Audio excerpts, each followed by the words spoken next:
Differentiate करना आपने सीख लिए, कैसे dy by d x find करेंगे। अब dy बाई डी एक्स की एप्लीकेशन क्या है, जरा application of dy by d x, ठीक है। तो ये देखते हैं जरा, अलग अलग एप्लीकेशन है, यूज है, क्या यूज है, कैसा यूज है। तो सबसे पहला जो यूज होता है वो टेंजेंट एंड नॉर्मल में अपन पढ़ रहे हैं, अलग अलग जगह अलग अलग एप्लीकेशन से।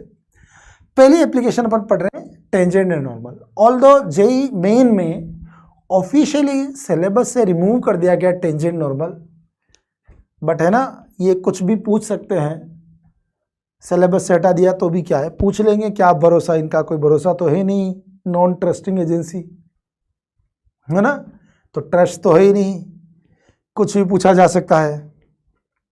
इसलिए अपन थोड़ा सा पढ़ लेते हैं टेंजेंट नॉर्मल, ज़्यादा नहीं, ऑफिशियली ये सिलेबस में नहीं है, ठीक है ना। टेंजेंट क्या होता है आपको तो पता ही है, ऐसी लाइन जो कर्व को टच करके जाए।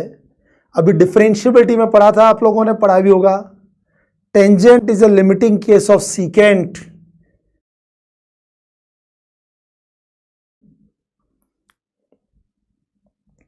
तो ये टेंजेंट होती है जो कर्व को एक पॉइंट पर टच करती है, लिमिटिंग केस ऑफ सीकेंट। और इसकी स्लोप जो होती है, ये भी अभी आपको बताई थी सर ने, डिफरेंशिएबिलिटी में बताया होगा ना, dy by d x at this point, यही इसकी स्लोप होती है। और फिर इस पे एक नॉर्मल भी होता है, बड़ी नॉर्मल सी बात है। नॉर्मल क्या है, कुछ नहीं, टेंजेंट के परपेंडिकुलर लाइन, एकदम सिंपल नॉर्मल सी बात है, ये नॉर्मल है और ये इसके परपेंडिकुलर होता है, तो इसकी स्लोप क्या होती है, negative reciprocal of dy by d x at that point. सब जानते हैं आप लोग, है ना, वो तो ऐसे ही देख रहे हैं आप, मुझे आता है नहीं आता है ना। तो ये बिल्कुल सही बात है। ये टेंजेंट, ये नॉर्मल। जरा क्वेश्चन कीजिए, equation of tangent passing through 1, -1, ये कौन कौन थे भाई लोगों, ये करने वाले कौन कौन थे, जरा देखें। y = 3x - 4, ये बिल्कुल ही गलत जवाब है।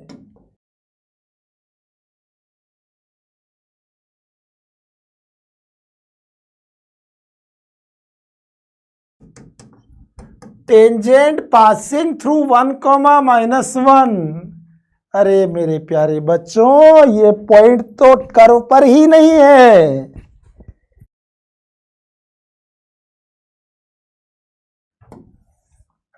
ये तो कर्व पर ही नहीं है, ये तो दूर कहीं बैठा है, वहां से निशाना लगा रहा है, यहां से टेंजेंट ड्रॉ करनी है, ठीक है। तो जिन्होंने भी ये किया है, महामूर्खता दिखाई है उन्होंने।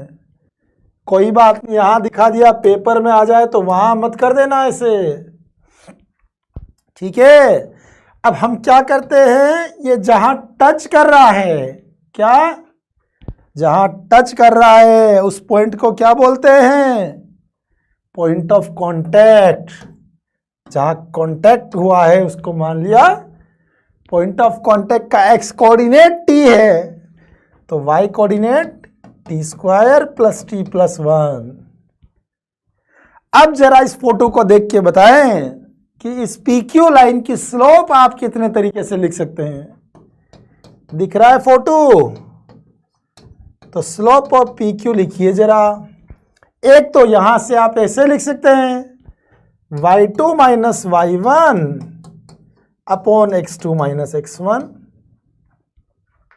y2 - y1 upon x2 - x1। और एक इस पॉइंट पर dy बाई डी एक्स, इस पॉइंट पे, ये आपने पैरामेट्रिक कोऑर्डिनेट्स दिए ना, अभी डिफरेंशिएशन पढ़ा था पैरामेट्रिक वाला, dy बाई डी एक्स को आप क्या लिख सकते हैं, dy by d T upon dx by d T, 2t + 1 upon 1 आ जाएगा। ऐसे कि यहां से कीजिए, यहां से कीजिए, एक ही बात है वो तो इसको सिंप्लीफाई करते हैं तो क्या मिलेगा, इसको मल्टीप्लाई कीजिए जरा, 2t² माइनस टी माइनस 1।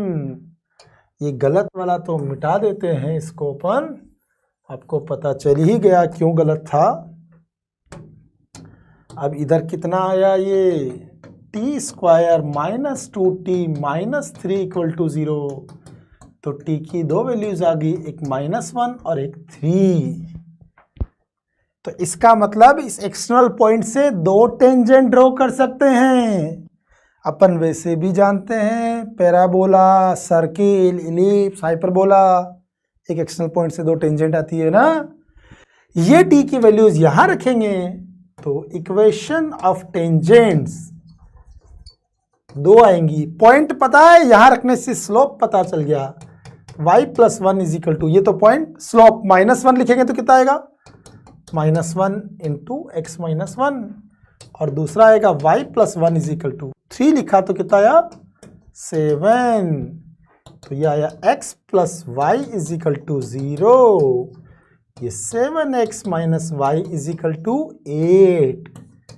दो टेंजेंट आई, आसान लग रहा था आपको, ट्रेप हो गए ना, ये ध्यान रखिएगा, ठीक है ना। तो वो जब पॉइंट ऑन द कर्व होगा ना, तब dy/dx स्लोप ऑफ टेंजेंट होगी। तो ये पॉइंट ऑन द कर्व है, इस पर जो dy/dx की वैल्यू है ना, वो है स्लोप ऑफ टेंजेंट। समझे? कैसे पता चलेगा कि पॉइंट कर्व पर नहीं है, इंग्लिश आनी चाहिए थोड़ी सी, है ना। Equation of tangent which is passing through the point. Passing through the point का मतलब है या ड्रॉन फ्रॉम द पॉइंट, मतलब point is away from the curve. और जब पॉइंट ऑन द कर्व होगा ना लल्लाओ, तो लिखा होगा equation of tangent at point this, at point, तो पता चलेगा कि पॉइंट ऑन द कर्व है। फिर भी आपको शक हो ना, तो पॉइंट कर्व को सेटिस्फाई करवा के देख लो है कि नहीं है कर्व पे, पता चल जाएगा। थोड़ा ध्यान दीजिएगा। तो ऐसा ही एक सेम क्वेश्चन देखते हैं, सेम ही रहता है या सेम होता है। Equation of tangent drawn from the point, क्या लग रहा है कहां है पॉइंट,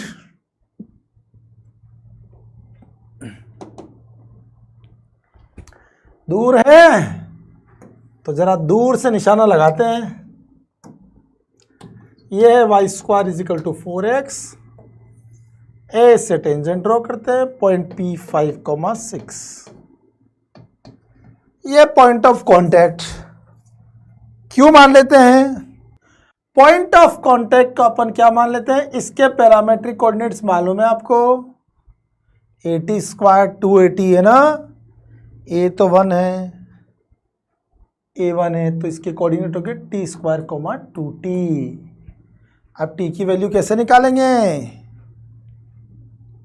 इस लाइन की स्लोप कितने तरीके से लिख सकते हैं, स्लोप ऑफ PQ, एक तो y2 minus y1 upon x2 minus x1, और दूसरा इस पॉइंट पे dy/dx, वो कितना आएगा 2/2t 1/t dy/dt upon dx/dt, ठीक है ना। तो ये 1/t क्रॉस मल्टीप्लाई किया, 2t² minus 6t is equal to t² minus 5, t² minus 6t plus 5 is equal to 0, t is equal to 1 and 5। ये आ गया, मतलब स्लोप आ गई, या ऐसे समझिए पॉइंट ऑफ कांटेक्ट आ गया। अगेन t की दो वैल्यूज आ रही, इसका मतलब दो टेंजेंट पॉसिबल है। कितनी टेंजेंट पॉसिबल है, दो। इक्वेशन क्या होगी उनकी, कैसे लिखेंगे, y minus y1 is equal to m, t को 1 रखा तो 1 आएगा, और t को 5 रखा तो स्लोप 1/5। एक तो आ गया x minus y plus 1 equal to 0, ये आएगा x minus 5y plus 25 equal to 0। ठीक है, तो ये ध्यान रखना है कि टेंजेंट एंड नॉर्मल कहाँ से ड्रॉ हो रही है, एक्सटर्नल पॉइंट है या पॉइंट ऑन द कर्व है। If the curves this and this cut at right angles, two curves cut each other at right angle means orthogonal curves। जानते हैं ऑर्थोगोनल कर्व्स कौन से होते हैं?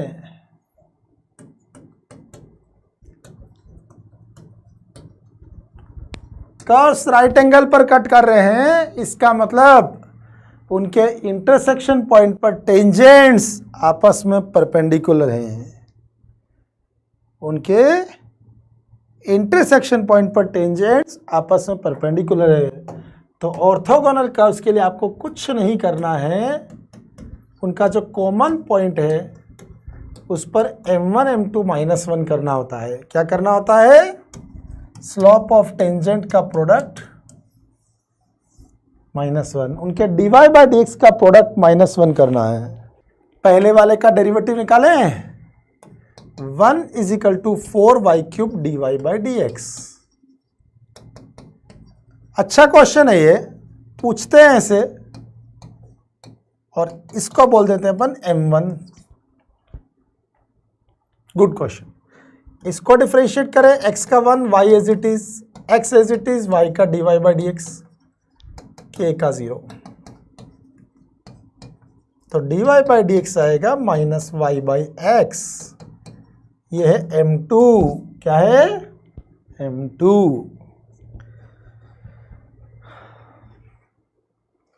अब जब दोनों कर्व परपेंडिकुलर हैं तो m1 m2 माइनस 1 करें तो 1/4y cube into minus y by x is equal to -1। Minus से माइनस खत्म, क्या मिला? 4xy square is equal to 1। X y में एक रिलेशन आया मेरे पास, अपने को फाइंड करना है k। और ये जो एक्स वाई में एक रिलेशन मेरे पास आया, दो रिलेशन ऑलरेडी है, x एंड y इन दोनों कर्व को सेटिस्फाई कर रहा है। एक बार मैं x को y पावर 4 लिख दूं तो ये कितना हो जाएगा? 4y power 6 is equal to 1। पूछो कैसे आया ये 4y पावर 6? x को लिखा y पावर 4। अगर नींद आ रही हो आपको तो जरा ध्यान देना, x को लिखा y पावर 4। एंड ऐसे ही एक बार x इंटू वाई को लिख दो k, तो ये 4k into y is equal to 1। कैसे? इस बार क्या किया? x इंटू वाई, k लिख दिया, एक y बच गया। अब अपने को फाइंड क्या करना है? 4k पावर 6, y को एलिमिनेट करें तो यहां से y की वैल्यू उठा के यहां रख देते हैं, यहां से y की वैल्यू यहां उठा के रख देते, तो 4 इंटू 1/4k पावर 6। अरे वाह यार, ये तो डायरेक्ट वही आ गया जो पूछा था, 4k raise to the power 6,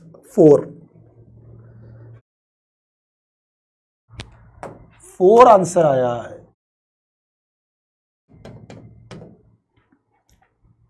answer 4। ठीक है ना, ऐसे किया था। तो ये ऑर्थोगोनल कर्व्स वाले क्वेश्चंस आ सकते हैं एग्जाम में, ध्यान रखिएगा जरा। ऑर्थोगोनल वाले क्वेश्चंस एग्जाम में आ सकते हैं। ऑर्थोगोनल क्वेश्चंस तो क्या होगा? ऑर्थोगोनल कर्व से तो m1 m2 माइनस 1 करना है, तो जो दोनों कर्व्स है उनके dy बाई dx का प्रोडक्ट -1 करना है। सीधी बात, नो बकवास। एक्स वाई में एक रिलेशन आएगा, एक्स वाई में दो रिलेशन मेरे पास ऑलरेडी है, उनको एलिमिनेट करके अपने को पैरामीटर निकाल लेना है। चलिए और देखो, अपन ने इतना अच्छा क्वेश्चन किया है, ये मोस्ट प्रोबेबल क्वेश्चन जो माना जाता है। वैसे ऑफिशियली मैं एक बार फिर रिपीट कर दूं, ऑफिशियली एनटीए ने जेईई मेन के सिलेबस से टेंजेंट नॉर्मल वाली कंसेप्ट रिमूव किया है, बट फिर कह रहा हूं कोई भरोसा नहीं है। एनटीए फुल फॉर्म ही आजकल लोग बोलते ही है, नॉन ट्रस्टिंग एजेंसी, तो कुछ भी हो सकता है, कुछ भी पूछा जा सकता है। ठीक है, चलिए आंसर इसका 4 आया था, अगर पूछा गया तो अच्छा है। एक ये रेट मेजर है ना, इससे भी क्वेश्चंस आते हैं, अच्छे क्वेश्चंस आते हैं रेट मेजर से। dy by d x as a rate of change, आप जानते ना, नींद में स्पेलिंग ढंग से पढ़ना, वो RATE है पीछे, ऐसा नहीं कि नींद है, ई तो दिख ही नहीं रहा है, इधर उधर ढूंढ रहे हो किधर आ गया किधर आ गया, है ना, तो थोड़ा ध्यान से पढ़ लेना, ई भी लिखा हुआ है पीछे। तो dy by d x rate of change in y with respect to x, ये है रेट मेजर, है ना, RATE है, मैं फिर बोल रहा हूं RAT मत पढ़ लेना। तो इसमें क्वेश्चंस कैसे आते हैं जनरली, इसमें ये dv बाई डी टी है ना, ये वो फिजिक्स वाला v नहीं है, rate of change in velocity acceleration, उसकी बात नहीं हो रही है, rate of change in volume, है ना, ऐसे आते हैं, इनसे रिलेटेड भी क्वेश्चन आएंगे, ध्यान रखिएगा, ठीक है ना। तो देखिए ना जरा, ये छोटा सा क्वेश्चन है, देखिए जरा क्या बोल रहा है। Spherical iron ball of 10 centimetre radius is coated with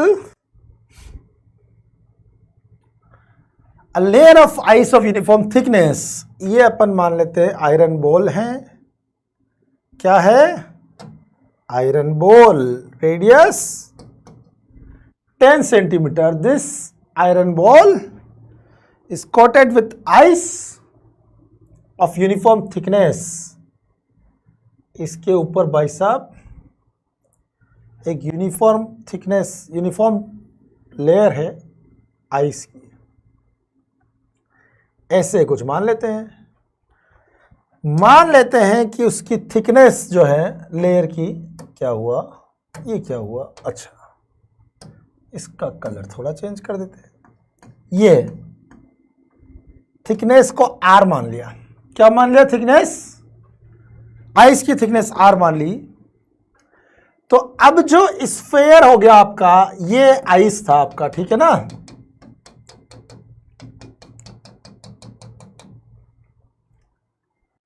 इस बाहर आउटर जो रेडियस होगी वो कितनी हो जाएगी, R+10,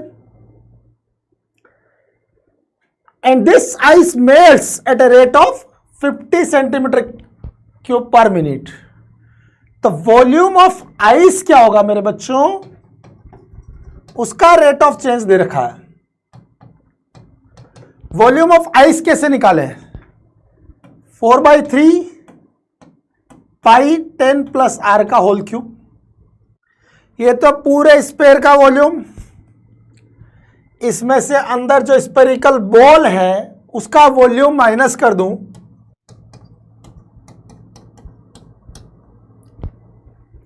करेक्ट, ये आइस का वॉल्यूम आ गया,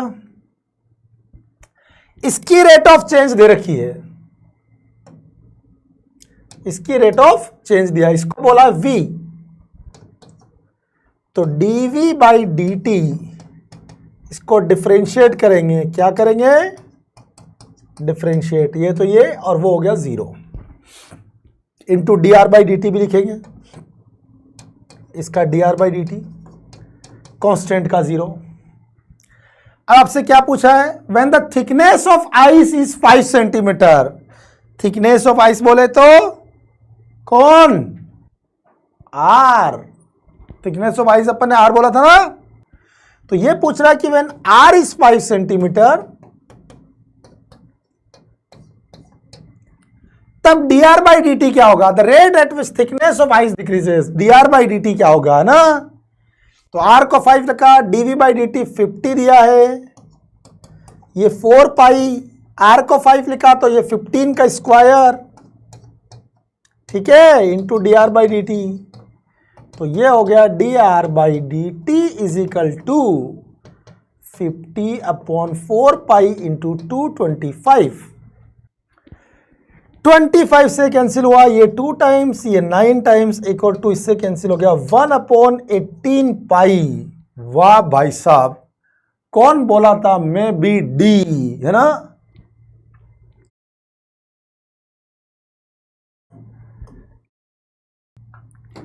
तो ये रेट ऑफ चेंज का क्वेश्चन है, तो बहुत सिंपल है, आप लोग सोच रहे होंगे अरे ऐसे तो हमने फिजिक्स में बहुत किए हैं, है ना, लेकिन वो बहुत किए हो ना, ये ध्यान रखना, वहीं गड़बड़ हो जाती है, ओवर कॉन्फिडेंस। ठीक है ना, अच्छा तैराक हमेशा डूब के ही मरता है, ध्यान रखिएगा इस बात का ना। इसलिए कॉन्फिडेंस अच्छी बात है, ओवर कॉन्फिडेंस बुरी बात है, ये ध्यान रखिएगा। चला जाए आगे, एक और किया जाए ऐसा कुछ क्वेश्चन, सेम देखते हैं। इसका तो डी आ गया, जरा देखिए, ये भी PYQ है। सेम होता है या सेम होता है? A spherical balloon is filled with 4500 pi cubic metre of helium gas. भाई साहब, हीलियम गैस भरी, ये भी बताया है, कौन सी गैस ये भी बताया। चलो अच्छी बात है। If a leak in the balloon causes the gas to escape at a rate of 72 pi cubic metre per minute. तो ये क्या लिखा है भाई साहब, लग तो रहा है dV/dt दिया आपको। Rate of change in volume क्या लिखा है? Rate of change in volume, 1 minute में इतना वॉल्यूम कम हो जाएगा, है ना? ठीक है।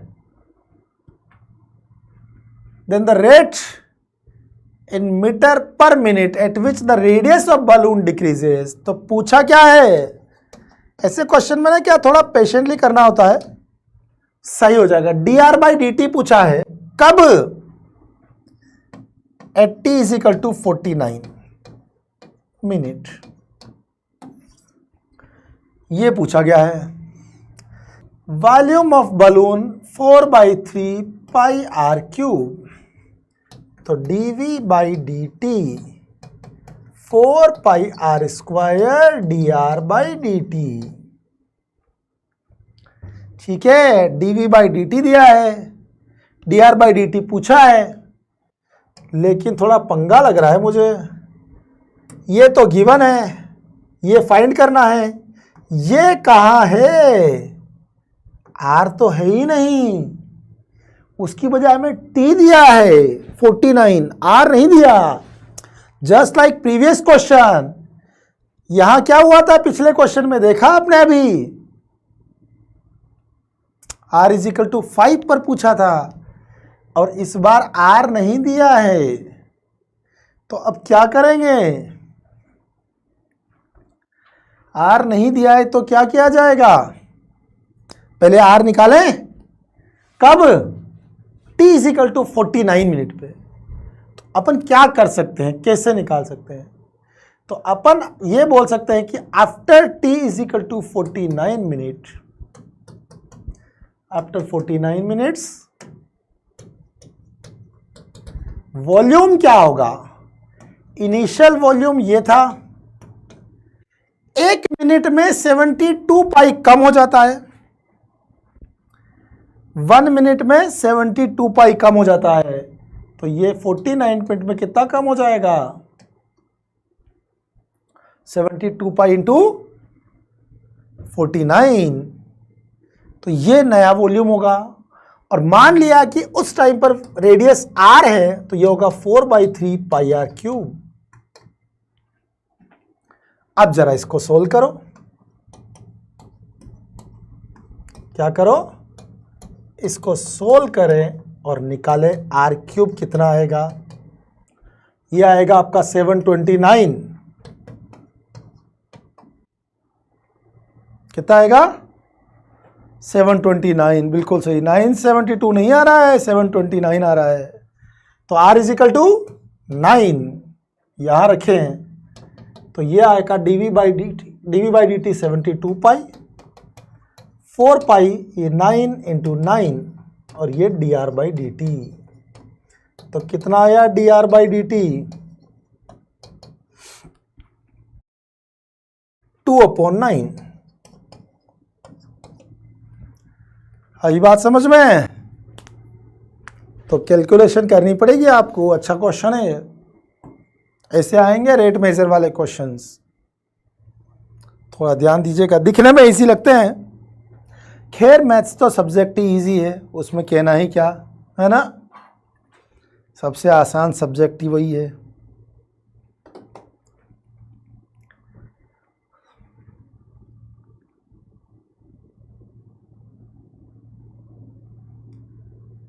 आगे बढ़े तो डीवाई बाई डी एक्स की ये सेकेंड एप्लीकेशन पहले अपन ने टेंजेंट नॉर्मल में देखी, और दूसरी रेट मेजर ना, आंसर सी। और अब तीसरी मोनोटोनिसिटी है ना। मोनोटोनिसिटी क्या होता है भैया, इसमें किस टाइप के क्वेश्चन पेपर में पूछे जाते हैं, कैसे क्वेश्चन आएंगे इसमें? कुछ ऐसे क्वेश्चन भी आते हैं ना इंक्रीजिंग डिक्रीजिंग वाले।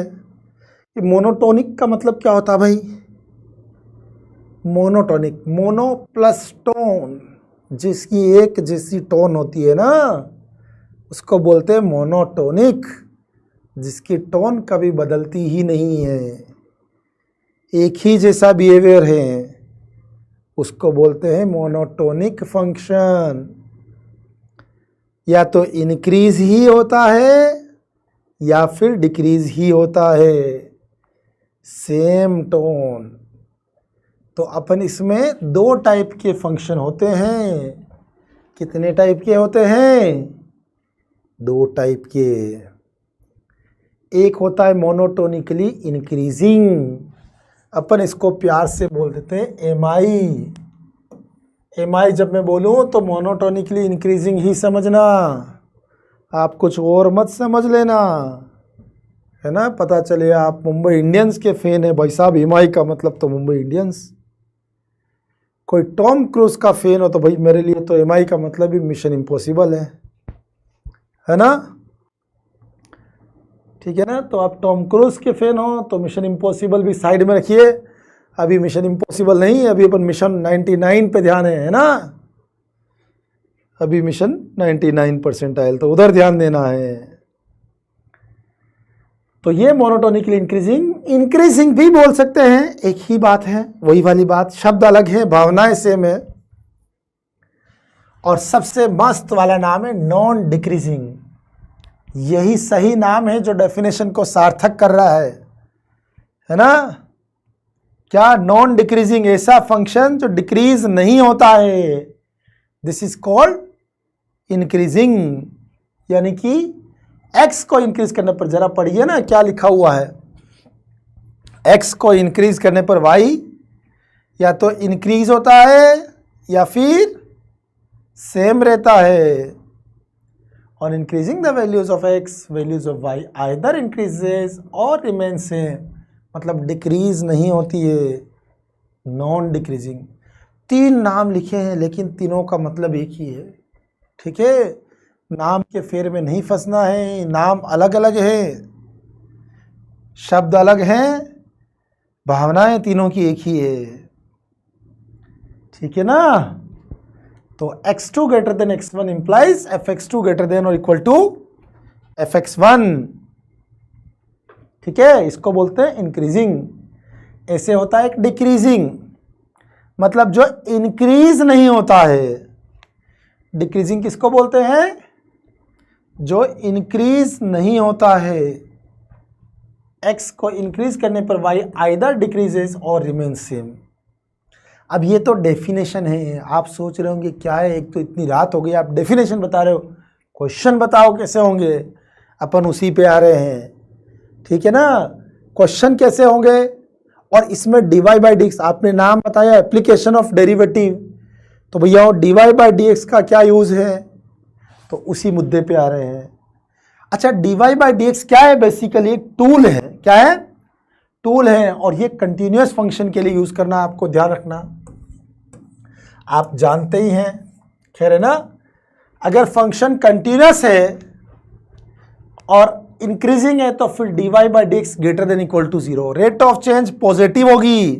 तो dy by d x positive है तो increasing, rate of change negative है तो फिर डिक्रीजिंग। हाँ, dy by d x negative तो डिक्रीजिंग। चलिए, अब इन पर क्वेश्चंस कैसे आते हैं एग्जाम में वो देखिए। बहुत ही फर्जी क्वेश्चन आते हैं, एकदम से फर्जी, बहुत ही फर्जी क्वेश्चन, इतने फर्जी आप अभी तुरंत ऐसे कर देंगे। Function f x is equal to this is increasing for all x. कौन से इंटरवल में इंक्रीजिंग है और कौन से इंटरवल में डिक्रीजिंग है। ऐसे क्वेश्चन जब भी आए ध्यान रखना, यहां मैक्सिमा मिनिमा भी पूछा जा सकता है। तो ऐसे क्वेश्चन में करना क्या होता है, आपको डेरिवेटिव निकालना है और उसका साइन चेक करना है कि कौन से इंटरवल में पॉजिटिव है डेरिवेटिव और कौन से इंटरवल में डेरिवेटिव नेगेटिव है।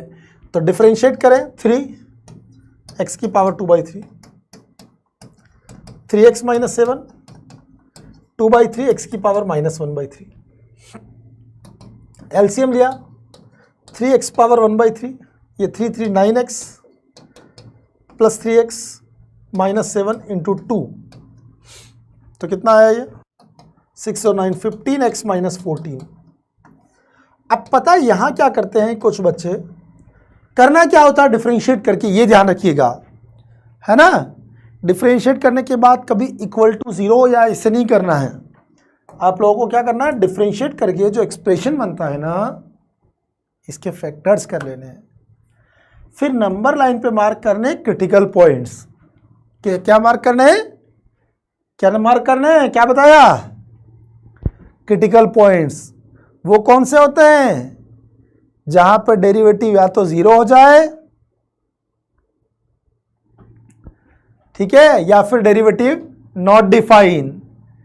तो डेरिवेटिव 0 14/15 पर, नॉट डिफाइन 0 पर, ठीक है। अब साइन चेंज देखिए जरा, प्लस माइनस प्लस, जहां डेरिवेटिव पॉजिटिव उस इंटरवल में ग्राफ इंक्रीजिंग और जहां डेरिवेटिव नेगेटिव उस इंटरवल में ग्राफ डिक्रीजिंग, ठीक है। तो माइनस इनफाइनाइट से 0 में इंक्रीजिंग है, 14/15 से इनफाइनाइट में भी इंक्रीजिंग है। Answer is a. और अगर आपको ये पता चल जाता है ना, ये निकालना आ गया आपको, तो मैक्सिमा मिनिमा तो इसके साथ फ्री में मिल जाएगा आपको, विंटर ऑफर है ना। अगर आपने dy/dx से ये प्लस माइनस निकालना देख लिया, मैक्सिमा मिनिमा के लिए कुछ नहीं करना है। फिर आप लोग कई करते थे ना, कई बच्चे तो सेकंड डेरिवेटिव टेस्ट से डिसाइड करते हैं मैक्सिमा मिनिमा। आपको कसनो करना है, सब यहाँ से दिख रहा है कैसे ग्राफ इंक्रीज होकर डिक्रीज हो गया, ये मैक्सिमा, डिक्रीज हुआ इंक्रीज हो गया, ये मिनिमा, खत्म बात है ना। ज़्यादा मामूली नहीं करना है, ऐसे ही हो जाएगा।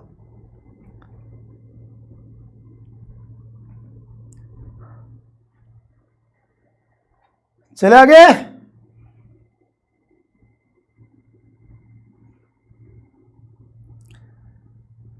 ओके, नेक्स्ट क्वेश्चन, ये इसका आंसर ए आ गया।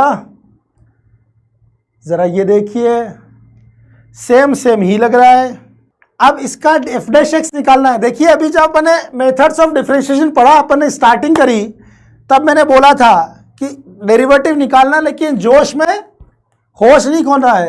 अब इसको डिफरेंशिएट करके, एक तो कोई बच्चा डायरेक्ट शुरू हो जाएगा, डिफरेंशिएट करेगा चेन रूल, और जिसने मेरी बात ध्यान से सुनी थी वो इसको ऐसे लिख लेगा, पहले log m/n, log m minus log n, है ना। और आप लोगों ने तो सुनी होगी, आप तो बड़े अच्छे बच्चे हो, सब ध्यान से सुन रहे हो, तो आपको तो पता ही होगा, यही करना था। अब डिफरेंशिएट करना था f dash x 3 into 1/x minus 1 minus 1/x plus 1, और उसका डेरिवेटिव प्लस 2/x माइनस 1 का होल स्क्वायर, ठीक है। अब इसका एलसीएम ले लिया आपने, क्या ले लिया, LCM x minus 1 x plus 1, और ये 2/x माइनस 1 का होल स्क्वायर इधर लिया, तो ये कितना गया 2, मतलब कितना हो गया 6, क्या होगा 6। अब दोनों का एलसीएम ले लिया एक साथ, f dash x is equal to कितना आएगा एलसीएम, x माइनस 1 का whole square into x plus 1, ठीक है। तो ये कितना आएगा 6 into x minus 1 plus 2 into x plus 1, कितना हुआ 8x minus 4 upon x minus 1 का whole square into x plus 1। बोलो बच्चों, ये आया था क्या आंसर। सिंपल डिफरेंशिएट करना था, दिमाग नहीं लगाना था। ठीक है, सही है ना। ये करना था, यहां पर डायरेक्ट कर रहे हैं तो ऐसी मूर्खतापूर्ण हरकतें नहीं करनी है, ठीक है। अब क्या हुआ, वही जो करना था, क्रिटिकल पॉइंट्स मार्क करने थे। क्रिटिकल पॉइंट्स बोले तो जहां डेरिवेटिव 0 या फिर नॉट डिफाइन, तो कौन से पॉइंट आए बच्चों, -1, 1/2 and 1, plus plus minus plus. अब ये 1 पर मैंने साइन चेंज क्यों नहीं किया, दिमाग की घंटी बजाओ, है ना, और सोचो क्यों नहीं किया साइन चेंज। जिस इंटरवल में डेरिवेटिव पॉजिटिव उसमें ग्राफ इंक्रीजिंग। तो इधर ये क्या हो गया, ब्लैक कहां से आ गया भाई, है ना, रात काली हो रही, शायद ब्लैक कलर आ गया ना। तो ये है भाई जिसमें डेरिवेटिव पॉजिटिव, माइनस इनफाइनाइट से -1 यूनियन हाफ से इनफाइनाइट एक्सेप्ट 1, आंसर ये, ठीक है ना। तो ये ध्यान रखना है आपको, बस डेरिवेटिव निकालना है, साइन चेंज चेक करना है, बहुत फर्जी है यार, मैथ्स तो है ही आसान सा, ठीक है ना, इतना सिंपल है ना।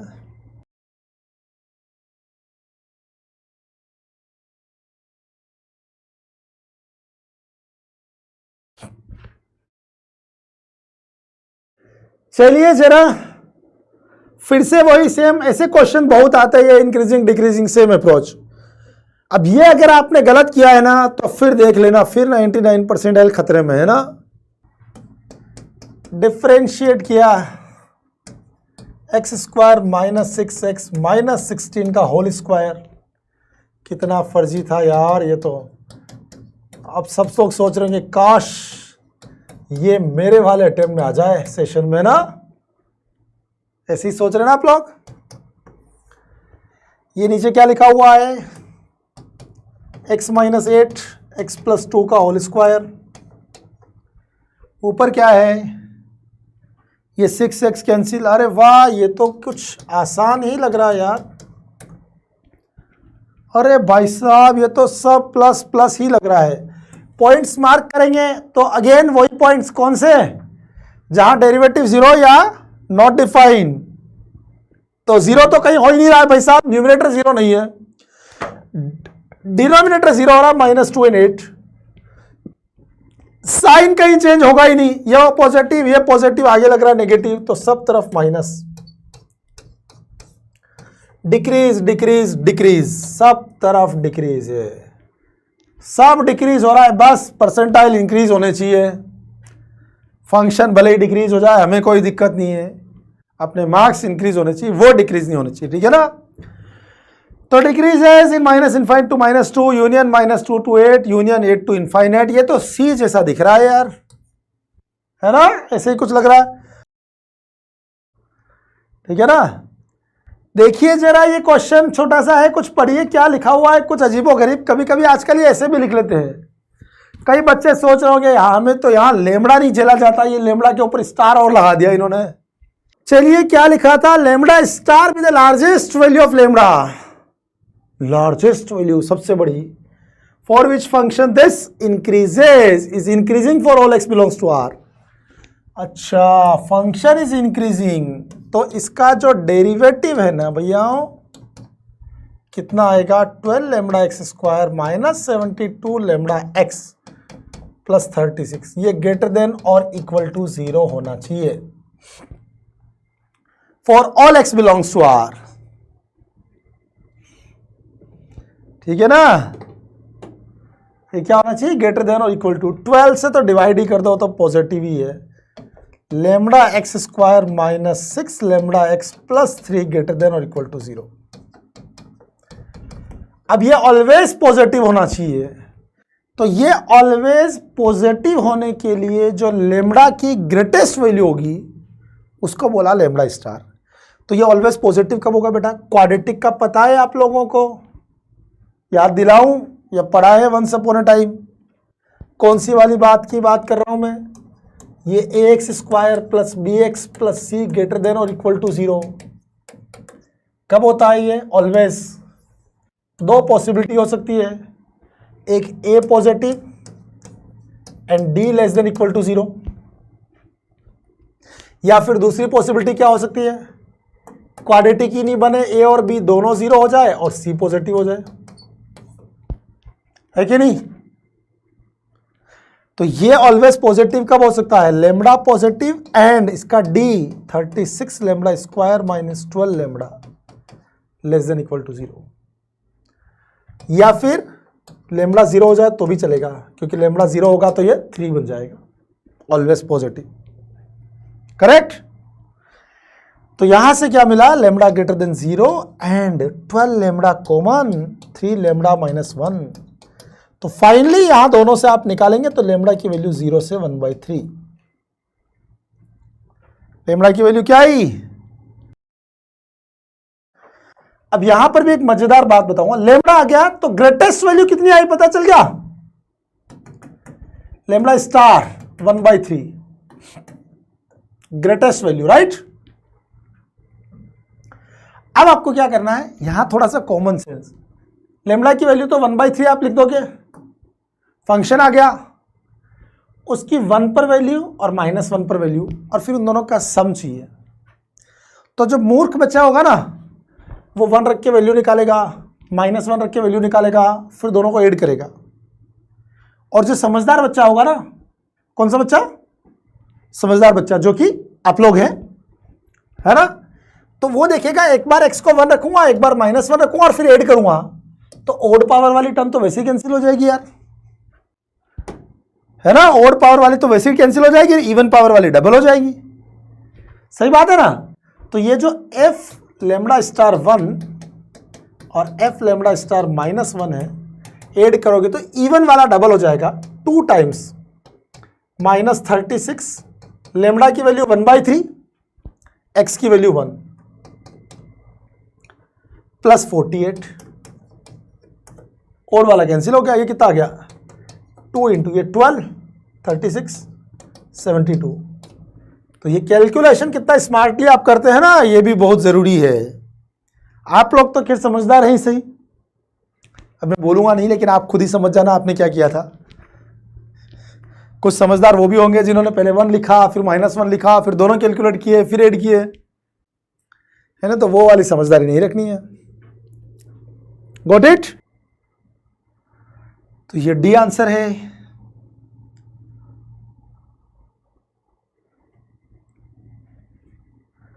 मोनोटोनिसिटी के बाद था मैक्सिमा मिनिमा, और अभी मैंने बताया था मैक्सिमा मिनिमा में ज़्यादा कुछ नहीं है, दिमाग नहीं लगाना है, फालतू का दिमाग तो बिल्कुल ही नहीं लगाना है। अगर आपको मोनोटोनिसिटी आती है तो मैक्सिमा मिनिमा फ्री में है, मैंने बोला था ना विंटर ऑफर, कुछ नहीं करना है भाई, फर्स्ट डेरिवेटिव टेस्ट से ही पता चल रहा है। ग्राफ का डेरिवेटिव dy/dx निकालें, ग्राफ इंक्रीज होकर डिक्रीज हो रहा है, ऐसे पता चल जाएगा।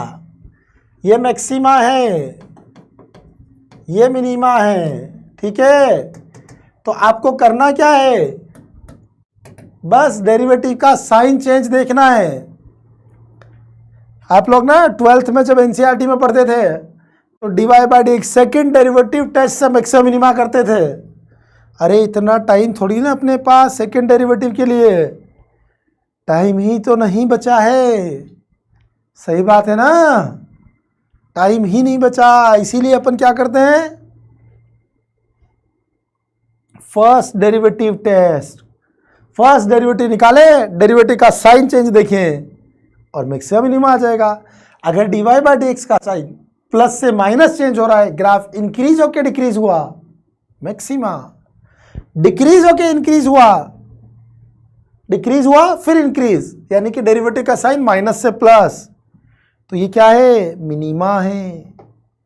इसको बोलते हैं फर्स्ट डेरिवेटिव टेस्ट, और अपन इसी का यूज करेंगे, ध्यान रखिएगा, इसी का यूज सबसे ज्यादा करेंगे अपन, ये फर्स्ट डेरिवेटिव। बस इसके लिए शर्त क्या है, फंक्शन कंटिन्यूअस होना चाहिए। आप समझ रहे हैं, तो फर्स्ट डेरिवेटिव में क्या वही करना है, क्रिटिकल पॉइंट मार्क करने हैं और डेरिवेटिव का साइन चेंज देखना है।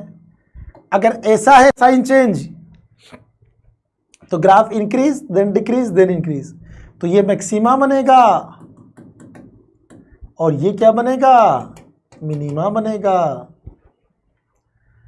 और अगर डेरिवेटिव का साइन इस टाइप से चेंज हुआ कुछ, किस टाइप से, इस टाइप से, तो ग्राफ कैसा हुआ, डिक्रीज, इंक्रीज, डिक्रीज। तो डेरिवेटिव का साइन माइनस से प्लस हुआ तो मिनिमा क्या है, मिनिमा, और ये मैक्सिमा। तो ये ध्यान रखना है, सबसे बेस्ट तरीका मैक्सिमा मिनिमा चेक करने का फर्स्ट डेरिवेटिव टेस्ट, ठीक है ना। सेकंड डेरिवेटिव पे नहीं जाना है, सेकंड डेरिवेटिव के चक्कर में नहीं पड़ना है। और आगे तो आप समझ ही गए, है ना, ठीक है ना, क्या समझे आगे।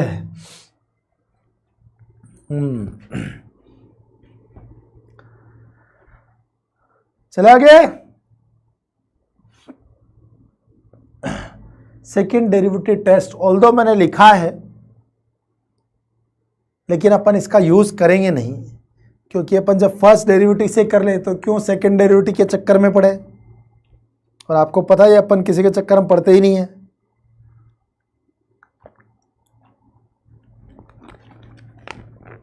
करेक्ट,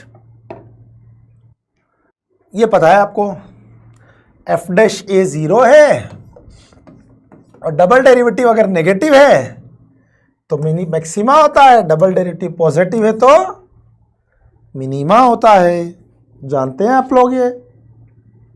और अगर डबल डेरिवेटिव 0 है तो फिर क्या होगा, फिर हायर ऑर्डर डेरिवेटिव टेस्ट पे जाते हैं, या फिर फर्स्ट डेरिवेटिव से देख लेते हैं यार क्यों हायर ऑर्डर, फिर वही वाली बात हो गई, ठीक है। ये क्वेश्चन करके बताएं जरा, find local extrema. First derivative test से आ जाएगा, कैसे, डिफरेंशिएट किया f dash x minus 3x cube minus 24x square minus 45x। अब जो आप लोगों की आदत है ना मैक्सिमा मिनिमा निकालने के लिए, उसको थोड़ा बदलिएगा। आप लोगों की आदत क्या है, dy बाई dx निकालते इक्वल टू 0 करते हैं, नहीं, गंदी आदत है ये, अच्छी आदत नहीं है। इसको थोड़ा बदलो, इसके फैक्टर्स किया कीजिए आप लोग। तो इसके फैक्टर्स क्या हुए, ये हो गए, ठीक है ना। अब क्या करना है, इसको नंबर लाइन पे मार्क करना है, -5 -3 0 प्लस माइनस गलत हो गया, सबसे बड़े प्लस नहीं आएगा, आगे माइनस लग रहा है, ग्रेटर देन 0 लिखेंगे तो ये सब पॉजिटिव और आगे माइनस है, तो माइनस प्लस। तो अब जरा देखें, जहां डेरिवेटिव पॉजिटिव है वहां ग्राफ इंक्रीज डिक्रीज। तो लोकल मैक्सिमा क्या आया, कौन से पॉइंट आए मैक्सिमा, जहां डेरिवेटिव का साइन प्लस से माइनस चेंज हुआ। और मिनिमा कहां आया, जहां डेरिवेटिव का साइन माइनस से प्लस चेंज हुआ, ठीक है ना। इस बात का ध्यान रखना है कि डेरिवेटिव का साइन। और एक मजेदार बात बताऊं, अगर कंटिन्यूअस फंक्शन है ना, कैसा function, continuous and non constant, तो हमेशा याद रखना मैक्सिमा मिनिमा अल्टरनेट आएंगे, एक मैक्सिमा फिर मिनिमा फिर मैक्सिमा फिर मिनिमा फिर मैक्सिमा फिर मिनिमा। अल्टरनेट कब आएंगे, continuous and non constant function में, ठीक है। तो ये बहुत फर्जी सा क्वेश्चन था, ये जैसा अपन ने ये बताने के लिए लिया था कि आप लोगों की आदत है ना वो फर्स्ट डेरिवेटिव टेस्ट का यूज कैसे करना है। ऐसा इतना फर्जी तो जेईई में पूछने की उम्मीद नहीं है मुझे, इतना फर्जी तो नहीं पूछा जाएगा। बस ये बताने के लिए एग्जाम्पल लिया था कि फर्स्ट डेरिवेटिव से आप कैसे चेक करें ना। आप ऐसे नहीं सोचेंगे अरे वाह ऐसा आ जाए, ये तो आ ही जाए तो फिर वो अलग बात है, कभी आपकी किस्मत कुछ ज़्यादा ही अच्छी हो। ऐसे आते हैं एग्जाम में, polynomial of degree 3 that is local maximum value 8 at x equal to 1 and local minimum value 4 at x equal to 2 then P0। अब ऐसे क्वेश्चन को क्या करना होता है, जो बच्चे क्वेश्चन पढ़ के थोड़ा सा सोचते नहीं है, क्या नहीं करते हैं, सोचते नहीं है, वो क्या करेंगे, वो शुरू हो जाएंगे जोश में, अरे fx क्यूबिक है, मान लिया fx ये है, let f x is equal to x cube plus b x square plus c x plus d, और हो गए शुरू, और फिर फैल गया रायता, फिर समेटते रहो रायता। समझिए ना। अब आप सोचेंगे 4 इक्वेशन 4 अननोन बना देते हैं, इंफॉर्मेशन दे रखी है, भाई साहब बहुत लंबा हो जाएगा, है ना, फिर सुबह हो जाएगी अपने को करते करते। तो थोड़ा सा ना ध्यान दें कि अपन कैसे करते हैं इसे, थोड़ी सी टेक्निक चेंज करें, इस तरीके से कर सकते हैं, आंसर भी आ जाएगा। लेकिन वो ध्यान रखना है कि आपको इंजीनियर बनना है, मिस्त्री बनना है, ठीक है। इंजीनियर वाला दिमाग लगाए, मिस्त्री वाला नहीं, ठीक है। इस चीज का ध्यान रखिए, मजदूरी नहीं करनी है, स्मार्ट वर्क, ठीक है ना। क्या करेंगे अपन, देखो इसने बोला local maximum value 8 at x equal to 1। इसका मतलब एक तो यह कि एफ ऑफ 1 8 के इक्वल है, और एक ये पता चल रहा है कि एफ डैश 1 0 है, ठीक है ना। 1 पर डेरिवेटिव 0 होगा क्योंकि पॉइंट ऑफ मैक्सिमा है, और ऐसे ही बोला है local minimum value at 2 is 4, तो एफ डैश 2 0 है। तो जो इस तरीके से करेंगे वो ये 4 कंडीशंस लगाएंगे, 4 इक्वेशन 4 अननोन आएगा, आंसर लाएंगे। ये तो हो गई मजदूरी वाली बात, ठीक है ना। अब बात करें इंजीनियर वाली टेक्निक। भाई साहब एफ एक्स 3 डिग्री का है, एफ डैश एक्स कितने डिग्री का होगा, 2 डिग्री का। एफ डैश एक्स 2 डिग्री का होगा, और वो 0 कहां है, वो क्वेश्चन में दिया है, उसके रूट्स दे रखे हैं। तो अपन चलेंगे उल्टा, सोचते हैं इसको, ये वाली टेक्निक से अपन नहीं कर रहे हैं, अपन कर रहे हैं let f dash x is equal to, f dash x के रूट मालूम है, तो एफ डैश एक्स को मान लिया a into x minus 1 x minus 2। आई बात समझ में, ये जो डेरिवेटिव आएगा क्वाड्रेटिक उसके फैक्टर्स, ठीक है, a into x minus 1 x minus 2, ये ध्यान रखना है। इसको बोलते हैं उल्टा सोचना। अच्छा, कई लोग उल्टी खोपड़ी के होते हैं ना, वो हमेशा ही उल्टा सोचते हैं, कभी कभी उल्टा सोचने वाले थोड़ा आगे चल जाते हैं। अब ये एफ एक्स है, इसको कर लो इंटीग्रेट, ये एफ डैश एक्स था, क्या कर लो इसको integrate.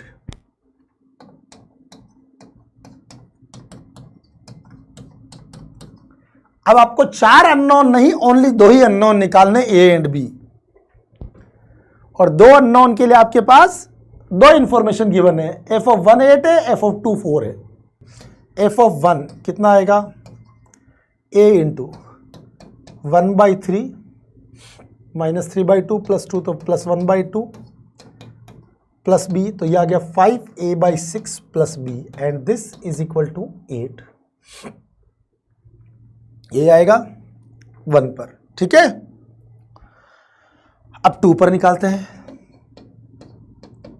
a into 8/3 minus 6 minus 2 plus b, ये कितना आया 2a/3 प्लस b, और ये कितना दिया है 4। अब a और b, 2 इक्वेशन 2 अननोन, a और b आ जाएगा। और आपसे क्या पूछा है, p0, p मतलब मैंने f लिख दिया उसको, p0 यानी f0। f0 किसके इक्वल होगा, इसमें x को 0 लिखो, b निकालना है आपको।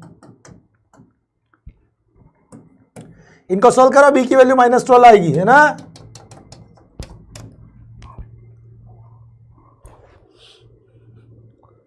तो ये टेक्निक सही रहती है। ऐसे क्वेश्चन जब आए तो थोड़ा सा इस तरीके से आप कीजिएगा, ये ज़्यादा बढ़िया टेक्निक है। थोड़ी सी आगे चले अपन, ये बी आंसर आया, देखिए आप। ओ भाई साहब, ये भी जेईई मेन का पीवाई क्यू। आप बोलते ना कभी कभी किस्मत अच्छी होती, ये देखो, ये तो फर्जी क्वेश्चन था, हो गया एफ डैश एक्स, अरे ये क्या हो गया पिंक,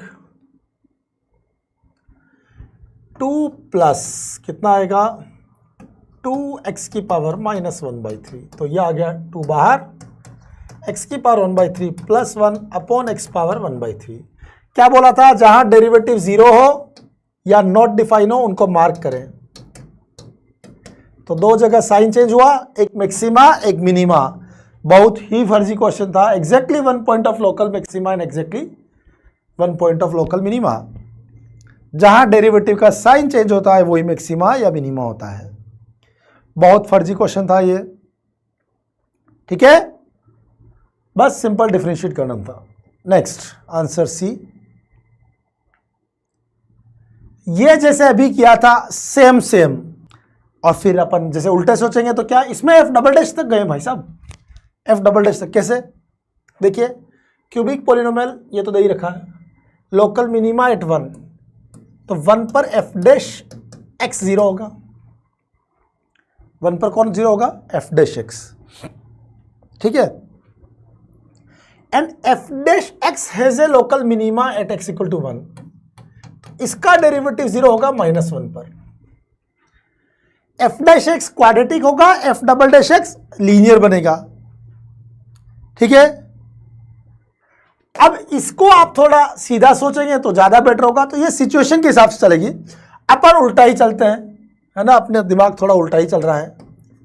तो let f double dash x -1 पे 0 है, तो ये एफ डबल डैश एक्स मान लिया अपन ने। इसको इंटीग्रेट करेंगे, एफ डैश एक्स आएगा, क्या आएगा? x² 2 plus x plus B. 1 पर 0 है ये, एफ डैश 1 0 है, तो 3a/2 plus b is equal to 0। B की वैल्यू यहां पुट कर दें, कितनी? -3a/2, कितने? -3a/2, ये आ गया कॉमन, समझे बात को, ठीक है। तो ये हो गया a/2 into x² plus 2x - 3, ये आ गया एफ डैश एक्स। अब इसको इंटीग्रेट करेंगे तो आएगा fx, करो इसको integrate, a/2 x³ 3 plus x² -3x plus c। उल्टा चले तो अब 2 ही अननोन है, और 2 अननोन के लिए जरा करो, 2 इक्वेशन दे रखिए, f(1) f(-1), f(1) कितना आएगा? a/2, 1 लिखा, 1/3 -2 plus c, -5a/6 plus c, this is -10। और f(-1) -1 रखा, -1/3, ये -1 रखा तो +4 प्लस c, 11a/6 प्लस c, this is equal to 6। 2 equation 2 unknown solve कर लो, a और c आ गया। कैसे सोल्व करें? सबट्रैक्ट कर दें, a आ जाएगा, ठीक है ना, फिर c आ जाएगा, a और c आ गया तो fx आ गया। इसमें से इसको सबट्रैक्ट करो, 16a/6 इज इक्वल टू 16। अरे वाह, क्या ही फर्जी था। a is equal to 6, a को 6 रखा, c इज इक्वल टू -5, यहां रखो, फिर क्वेश्चन खत्म, फिर x की जगह 3 पुट कर दो। कितना इजी था, आंसर 22 आएगा भाई लोगों, है ना, ए आंसर। थोड़ा सा कैलकुलेशन ध्यान से करें, ये उल्टा सोचने वाला समझ आया ना आपको। आप सीधा करते तो आपको 4 इक्वेशन 4 अननोन जाना पड़ता है ना, और अपन ये उल्टा सोचने से ना 4 अननोन की नहीं आएगी कभी, आपको 2 अननोन से आपका काम हो जाएगा।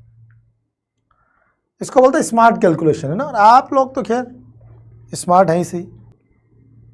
देखो इसका आंसर आ गया ए, देखो देखो आंसर आया। लीजिए भाई साहब, ये बताइए ये क्या है? ये बहुत फर्जी है। M and small, capital M and small M are the maximum and minimum values of function. Greatest और लीस्ट वैल्यूज निकालनी है भैया। क्या निकालना है? Greatest and least values. तो सबसे पहले वही मैक्सिमम मिनिमा, डेरिवेटिव कितना आएगा इसका डेरिवेटिव?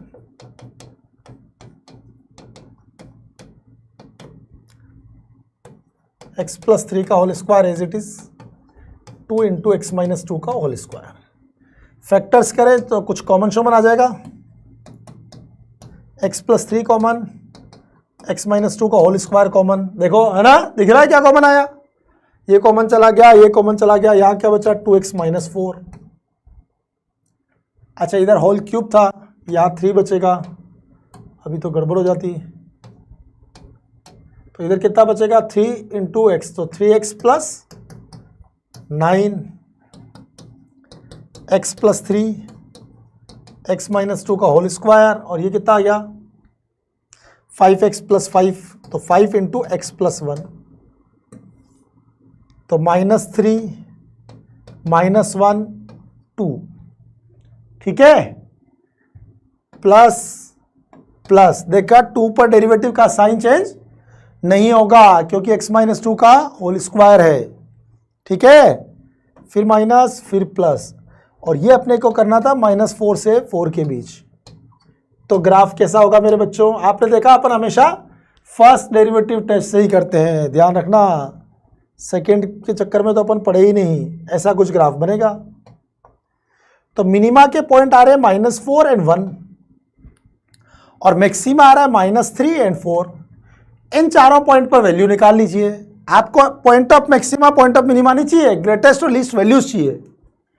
तो वैल्यूज निकाले -4 पर और -1 पर।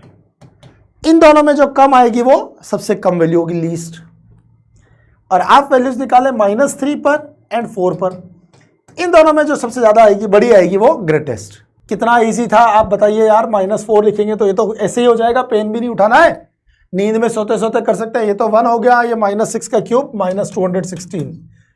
-1 पे बताइए कितना आएगा। -1 लिखेंगे तो पहले वाला कितना हो गया, 2 का स्क्वायर 4 इंटू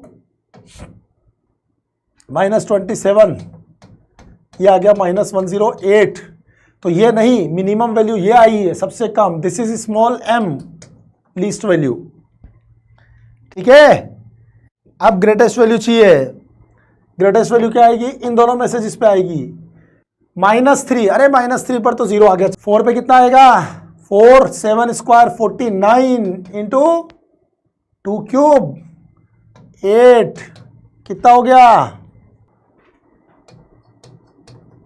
अरे 400 माइनस 49, 400 माइनस 8 करो ना।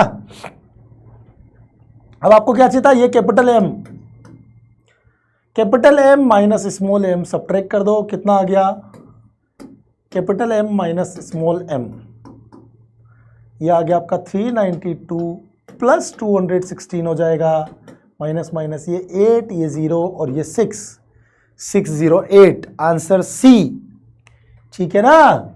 ऐसे तो आप फिर रिपीट कर रहा हूं, मैक्सिमा मिनिमा अगर आपको चाहिए, आपको सेकेंड डेरिवेटिव तक जाना ही नहीं है, आपका काम फर्स्ट डेरिवेटिव से ही हो जाएगा।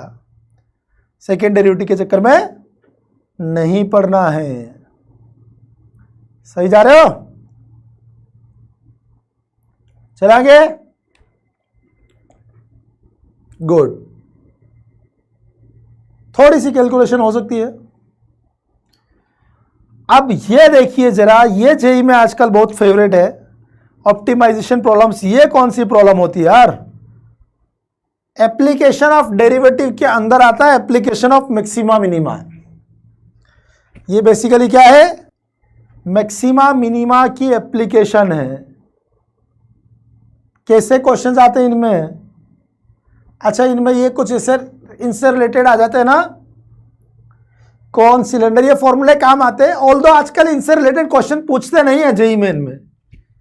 आपने देखेंगे आप पीवाईक्यूज क्यूज उठा के, तो इनके क्वेश्चन है नहीं, ठीक है। आप फॉर्मूला याद होने चाहिए, अगर आ जाए तो काम यही आते हैं, है ना। पर ज्यादातर क्वेश्चन जनरली आप स्क्वायर, रेक्टेंगल, ट्राइंगल, इस टाइप के ज्यादा पूछते हैं, ठीक है ना। बहुत इजी से क्वेश्चंस आते हैं, इनसे रिलेटेड ज़्यादा क्वेश्चन आते नहीं। क्वेश्चंस ऐसे आते हैं, ये बताइए, बिल्कुल एनसीईआरटी लेवल के। क्या कहना चाह रहा है ये भाई, इसकी बात सुनते हैं। A square piece of tin of side 30 centimetre is to be made into a box without top. अच्छा, कैसे? अच्छा, कैसे आगे लिखा हुआ कैसे, ठीक है ठीक है, पढ़। By cutting a square from each corner and folding up the flaps. अच्छा, ऐसे है। मैं तो कुछ समझा ही नहीं था क्या हो रहा है। आप लोग भी नहीं समझे थे क्या? ये ऐसे कह रहे हैं, ये स्क्वायर पीस है, हर कॉर्नर से एक एक स्क्वायर कट कर दो सेम साइड का ऐसे कुछ साइज का है ना, मान लेते हैं इसकी साइड x ले लेते हैं, तो हर साइड से ये x लेंथ का एक स्क्वायर कट करके अलग कर दो। इसको अलग कर देंगे तो जो बचेगी ना शीट, वो कैसी बचेगी, ऐसे कुछ बच जाएगी ना। जरा ध्यान से देखिए आप, कैसे बचेगा, ये पार्ट बचेगा, है ना। अब इस पार्ट में ये वाली लेंथ कितनी होगी, 30 माइनस 2x, ये भी 30 माइनस 2x, ये वाला पार्ट x होगा। अब ये कह रहा है इसके जो ये बाहर निकले हुए पार्ट है ना, फ्लैप्स मतलब जो बाहर निकला हुआ पोर्शन है ना, उसको फोल्ड कर दो। जस्ट इमेजिन क्या होगा, उसको फोल्ड करोगे तो कि बॉक्स बन जाएगा। बात तो सही है यार, अब आया समझ में, मुझे तो पता ही नहीं चल रहा था क्या हो रहा है। यहां से ये वाले पार्ट को खड़ा कर दो ऐसे, जस्ट इमेजिन एक बॉक्स बन जाएगा जो ऊपर से खुला हुआ है ना। अब इस बॉक्स का वॉल्यूम मैक्सिमम है, तो सरफेस एरिया क्या, तो इसका बॉक्स का वॉल्यूम क्या है, क्यूबॉइड सा बन जाएगा। Area of base into height, ये LBH लिखेंगे ना, तो L और B तो क्या हो जाएगा, 30 माइनस 2x, 30 माइनस 2x, और हाइट क्या हो जाएगी, x। तो ये क्या हुआ, 2 तो कॉमन 4, 15 माइनस x का होल स्क्वायर इंटू x। अब इसको मैक्सिमाइज करना है, तो निकालें इसका डेरिवेटिव। अभी पढ़ा था अपन ने कैसे निकालते हैं, करें differentiate, 2 into 15 minus x into -1, x as it is, और इधर 4 इंटू 15 माइनस एक्स का होल स्क्वायर, एक्स का डेरिवेटिव 1, तो dv बाई dx। अब इक्वल टू 0 नहीं करना है, मैंने बोला था ना आप लोग, जैसे बोर्ड में ये NCERT क्वेश्चन है, वहां डेरिवेटिव निकालते इक्वल टू 0 करने की आदत थी, गंदी आदत है ना, बदल देना उसको। इसमें से कुछ कॉमन आ गया, 4 इंटू 15 माइनस एक्स, यहां कितना आएगा -2x, ठीक है, और यहां प्लस 15 माइनस एक्स, तो ये कितना हो गया -3, 3 कॉमन आ जाएगा, 12, 15 माइनस एक्स, यहां से 3 कॉमन जाएगा तो 5 माइनस एक्स, ठीक है। अब डेरिवेटिव का साइन अगर आप देखें तो दो जगह चेंज होगा, 5 और 15, ठीक है, प्लस माइनस प्लस, तो मैक्सिमा आ रहा था 5 पर, मिनिमा आ रहा है 15 पर। आपको मैक्सिमा पूछा 5 पर आएगा, है ना। 15 पे तो वैसे ही कॉमन सेंस की बात है, 15 इधर से कट कर दो, 15 इधर से कट कर दो, टोटली 30 है, बचेगा ही क्या, 0 हो जाएगा ना, ठीक है ना। तो कहाँ आएगा 5 पर, x इज इक्वल टू 5 पर मैक्सिमम आएगा, तो v मैक्सिमम कितना आएगा, x is equal to 5, x की जगह 5 रख दो, कहाँ गया, ये रहा, 4 इंटू 100 इंटू 5, है ना। कुछ गलत हो गया, आंसर ही नहीं है, तो कैलकुलेशन मिस्टेक कर डाली क्या अपन ने, 2000 कहाँ से आ गया, ज़रा चेक कर लीजिए क्या था, कुछ गड़बड़ हो गई लगता है ना। 15 minus X, 30 minus 2x, 30 minus 2x into this, 2 to 4, 15 minus x का whole square into X, differentiate किया, है ना, ये माइनस एक्स आ गया, 4 इंटू 15 माइनस एक्स का whole square, 4 into 15 minus X common, ठीक है, -2x plus 15 minus X, 3x, 3 common, 15 minus X आ तो 5 ही रहा यार, कुछ गड़बड़ लग रहा है। अच्छा मैक्सिमम क्या करना था, अरे यार सरफेस एरिया को पूछा, अच्छा वॉल्यूम मैक्सिमम है तो सरफेस एरिया पूछा है, वॉल्यूम नहीं पूछा है, ओके, सरफेस एरिया लिखना था, क्वेश्चन ही नहीं पढ़ा पूरा, है ना, जोश में रह गया ना, इसके बाद आगे तो देखा ही नहीं। सरफेस एरिया क्या होगा इसका, 15 माइनस एक्स का होल स्क्वायर, ये तो एक साइड का हो गया, ठीक है ना, बेस का नीचे वाला, और बाकी चारों साइड का कितना होगा, x इंटू 15 माइनस एक्स, और ये 4 टाइम्स, करेक्ट। अब इसमें x को 5 रख दीजिए आप, ठीक है ना, तो कितना आ जाएगा 100 और ये 5, ठीक है ना। थोड़ा सा ध्यान से कीजिएगा, गड़बड़ हो जाती है अभी तो, है ना। सरफेस एरिया क्वेश्चन पढ़ना, इससे ये सीखने को मिला क्वेश्चन ध्यान से पढ़ना है। अपन ने वहीं तक पढ़ा वॉल्यूम मैक्सिमम है तो लगा वॉल्यूम ही पूछ लिया, है ना। नेक्स्ट ये देखिए आप, जरा क्वेश्चन पढ़िए, ये क्वेश्चन भी आते रहते हैं जेईई में। क्या कह रहा है ये क्वेश्चन, जरा ध्यान से देखिए, ये मैं करके बता रहा हूं, फिर एक सेम टू सेम ऐसा जेईई में आया हुआ वो आप बताएंगे। A wire of length 36 centimetre है ना, 36 मीटर का, is to be cut into 2 pieces। मान लिया एक पीस की लेंथ x है तो दूसरे पीस की 36 माइनस x, 2 पीस बन गए, ठीक है। One of the pieces is bent to form a square, another is bent to form a circle। एक टुकड़े से तो अपन सर्किल बना लेते हैं, सपोज इससे बनाते हैं सर्किल जिसकी रेडियस मान लेते हैं r, तो इसकी सरकमफ्रेंस जो होगी 2 पाई r, वो इस वायर की लेंथ के बराबर होगी x। दूसरे टुकड़े से बनाते हैं स्क्वायर, मान लेते हैं इसकी साइड लेंथ a है, तो इसकी जो पेरीमीटर होगी वो दूसरे टुकड़े के बराबर होगी, ठीक है ना। ये आ गया बात। अब क्या कह रहा है आगे आपसे, if the sum of areas of 2 figures, यानी कि इन दोनों के एरिया का सम मिनिमम है तो सरकमफ्रेंस ऑफ द सर्कल कितनी होगी। सरकमफ्रेंस ऑफ द सर्कल यानी x कितना है, x पूछा है यार आपसे, है ना, और वो x की वैल्यू k के इक्वल है, ये कुछ ऐसा पूछा है। चलो देखते हैं, एरिया मिनिमम करना है,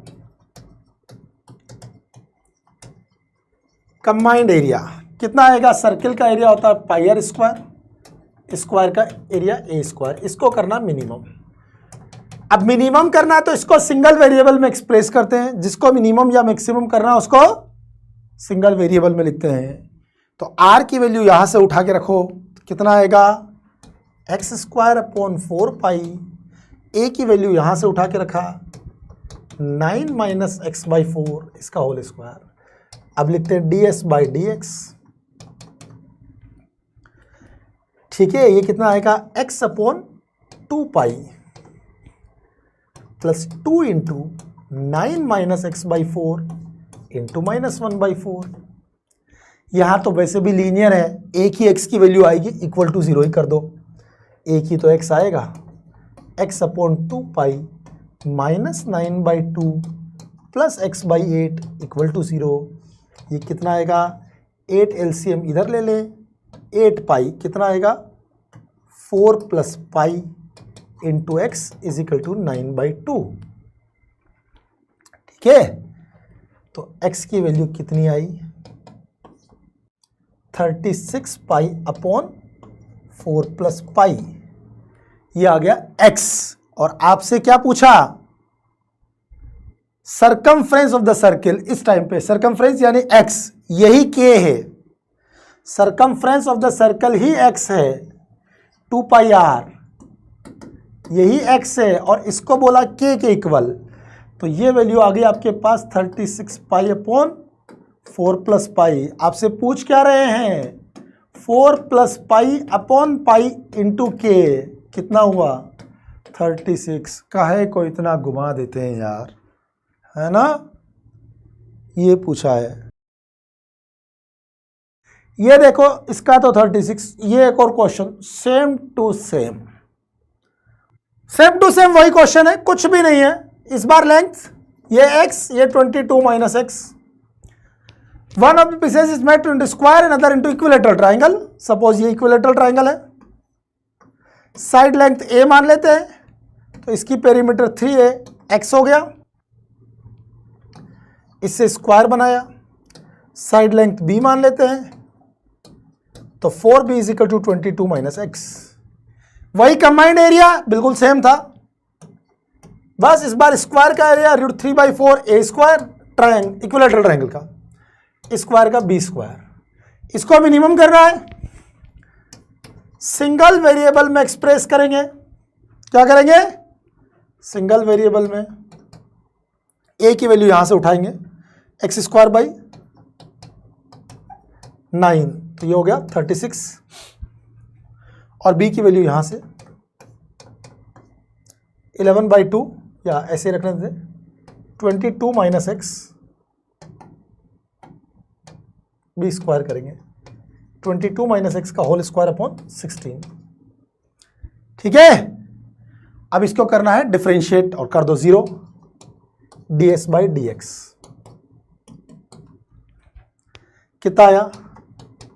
√3x बाई 18, ये कितना आ जाएगा? 2 आगे आ जाएगा, माइनस आ जाएगा 22 माइनस एक्स बाई 8। करेक्ट। आपसे पूछा क्या है? Side length of side of equilateral triangle. आपसे पूछा a यानी कि x बाई 3, यहां से इसको इक्वल टू 0 कर दो, x आ जाएगा। ठीक है, यहां से क्या आएगा? x आएगा, और आपको चाहिए x बाई 3, कितना आएगा? x निकालो, को सोल्व करने पे b आ रहा है मेरा बच्चा। ठीक है ना, आपको x बाई 3 चाहिए, तो जो x बाई 3 आएगा वही आपका a है, और a ही पूछा है। 66 अपॉन 9 प्लस 4√3।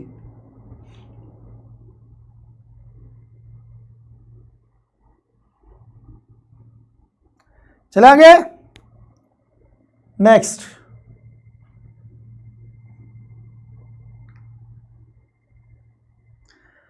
ये एक मजेदार क्वेश्चन है, ये कई बार पूछ लेते हैं, आपको डायरेक्ट भी पता होना चाहिए इसका डायरेक्ट आंसर क्या होता है। ठीक है ना, ये जेईई में कई बार पूछ लेते हैं। अब वेरिएबल लाइन, अब लग रहा होगा ये तो कोऑर्डिनेट का क्वेश्चन आ गया है ना, ऐसा कुछ लग रहा है ना? क्या है ये? A variable line L passes through this point and intersects the positive coordinate axis at points A and B. ऐसे कोई लाइन है,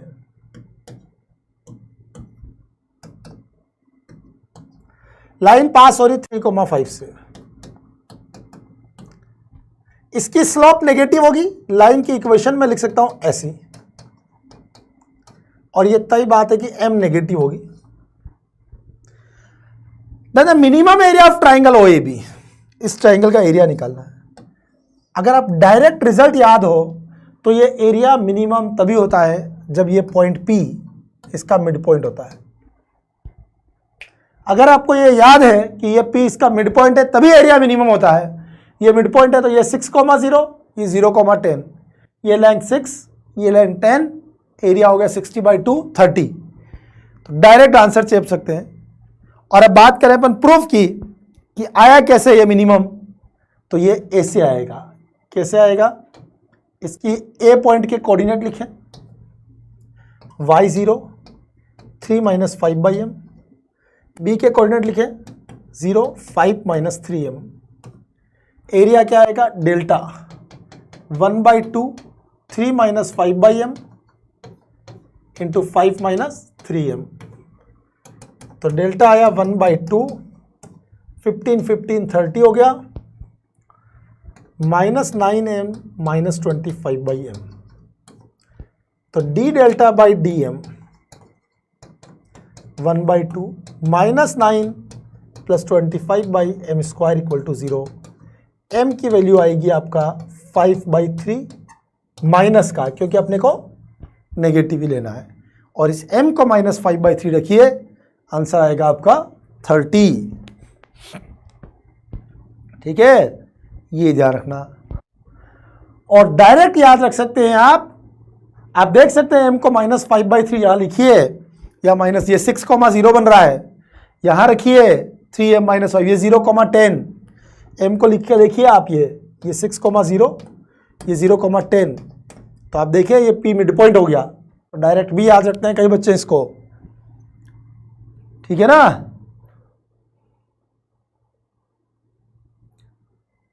चले आगे, नेक्स्ट क्वेश्चन, ये भी आंसर आया। ये भी एक अच्छा क्वेश्चन है, गुड क्वेश्चन, लेकिन बहुत इजी। अच्छा क्वेश्चन लेकिन बहुत easy question. A rectangle ABCD of sides 2 and 4 be inscribed in another rectangle PQRS such that the vertices of rectangle ABCD lie on the sides of rectangle PQRS। तो कैसा photo बनेगा भाई? ऐसे कुछ बनने वाला है शायद। ये एक रेक्टेंगल है, फिर इसके अंदर एक और रेक्टेंगल बनाना है। ऐसे कुछ बनेगा, ये टेढ़ा सा नहीं, ये तो सीधा ही है, घूमता नहीं है क्या? अच्छा घूम जाएगा, चलो मैं ही बना देता हूँ यार अपने हाथ से ही, है ना, ज़्यादा स्टाइल नहीं लगाते हैं। ऐसे कुछ रेक्टेंगल बनेगा। नहीं, ये तो लगा ही नहीं रेक्टेंगल जैसा कुछ। नहीं, अपन थोड़ा सा दिमाग लगाते हैं। ऐसा एक रेक्टेंगल और एक ऐसा रेक्टेंगल, थोड़ा कॉमन सेंस।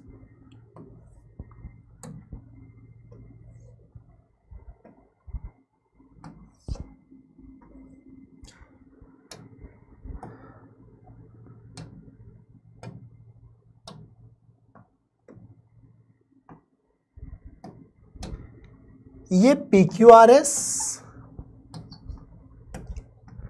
इसके अंदर एक रेक्टेंगल बनाया अपन ने ABCD, कुछ ऐसे ही बनेगा ना डायग्राम। एक रेक्टेंगल के अंदर एक दूसरा रेक्टेंगल बनाया और उसके वर्टिसेस उसके ऊपर है, सही है? ठीक है, अब क्या करते हैं, ये 90 डिग्री है। अंदर वाले रेक्टेंगल की साइड लेंथ मालूम है 2 and 4 जो इंस्क्राइब किया।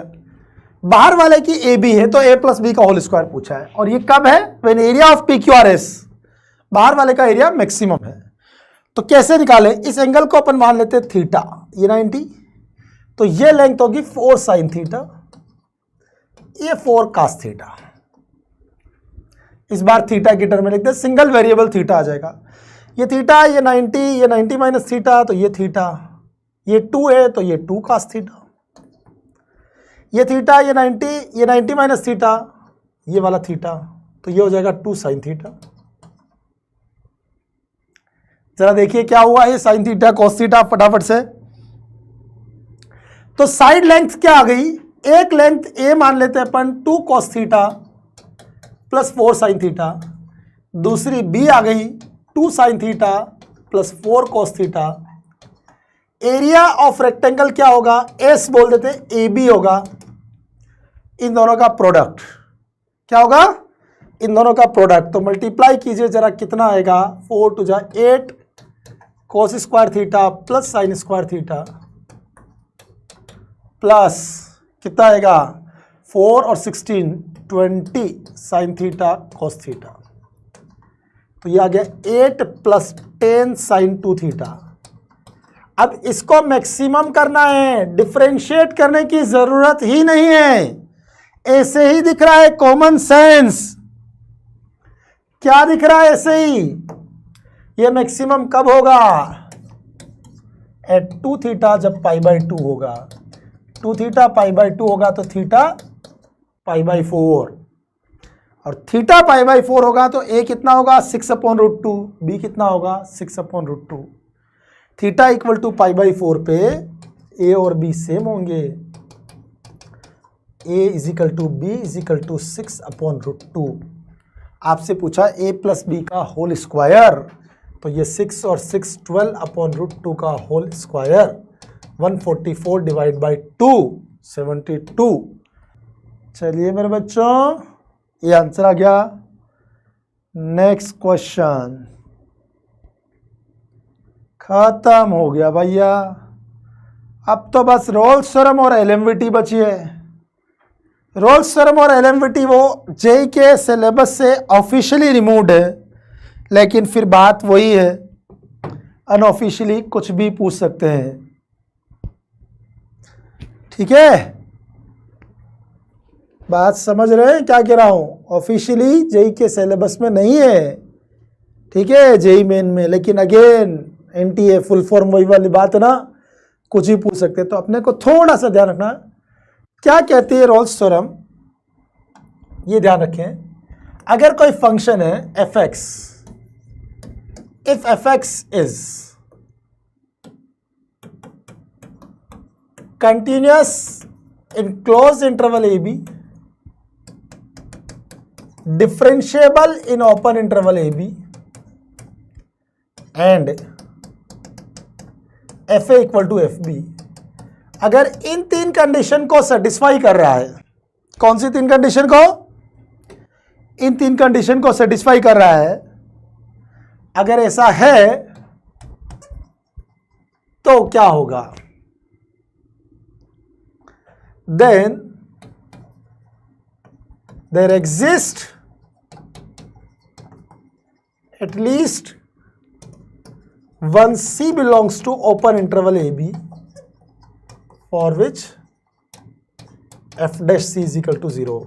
आप ये बोल सकते हो, इन अदर वर्ड्स इसको ऐसे बोल सकते हैं, शब्द बदल रहे हैं, भावनाएं वही है। इसको ये बोला जा सकता है equation f dash x equal to 0 has at least one root in open interval a to b। इसके बीच में f dash x का मिनिमम एक रूट जरूर होगा, ठीक है। ये कैसे पता चला? बड़ी सिंपल सी बात है यार, कुछ नहीं, फर्जी बात है। आप ही बताइए, ये a है और ये b है, इन दोनों पर वैल्यू सेम है।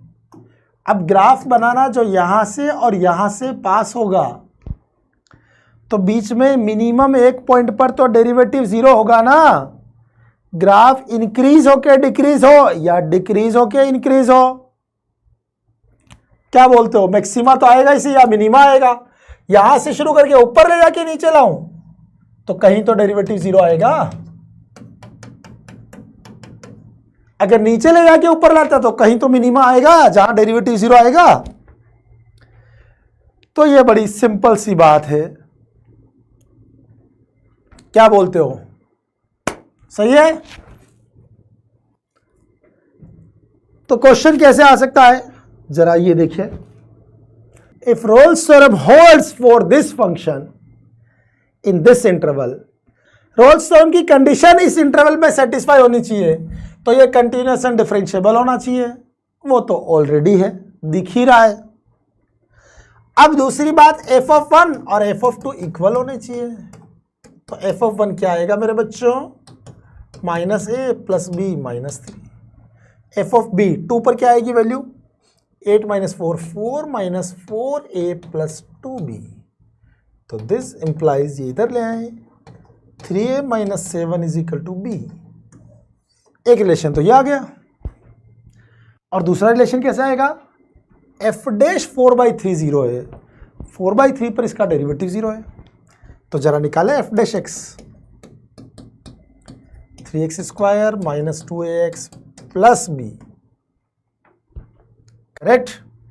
तो f डैश 4/3, 4 लिखा तो 16/3 - 8a/3 प्लस b की वैल्यू 3a - 7 पटक दो यार उधर से डायरेक्ट, है ना, ये b को उठा के यहाँ रख दिया। तो ये कितना हुआ? 3 एलसीएम लिया, 16 - 8a + 9a - 21। अरे वाह, ये तो a आ गया 5, a को यहाँ रखा, b आ गया 8, 5,8 आंसर आ गया है।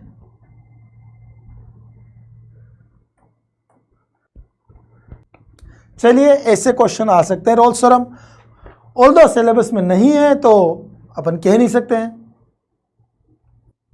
चले आगे, एक और हो जाए।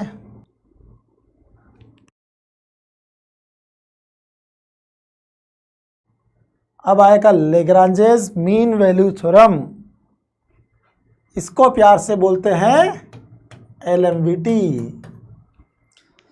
ये भी कुछ कुछ वही है। रोल्स थ्योरम इसका एक स्पेशल केस है ना। Rolle's theorem is a special case of LMVT. ठीक है,